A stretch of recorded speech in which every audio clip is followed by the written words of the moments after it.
Hi, I'm Derek from Halifax, Nova Scotia. I'm reviewing the Stelpro Oasis Heater with Thermostat, which I put to the test by installing in my garage. I know it's August right now in Halifax, really warm. Not a lot of people are thinking about heaters, but Canadian Tire sent me this heater to test. I've tested it so far, it's been working great. It's very stylish and sleek.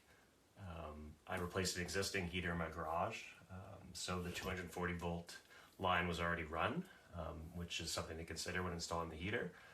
The only reason why I rated it a 4 out of 5 is because I was going to install it in my bathroom originally, but a requirement for me would be a timer, so I could set it to turn off after X amount of time, so I wouldn't leave it on.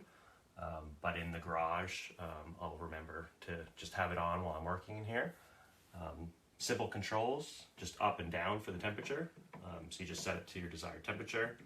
It will turn on, and the other button is a boost button. So if you want it to heat up a lot faster, it goes from 1,000 to 2,000 watts.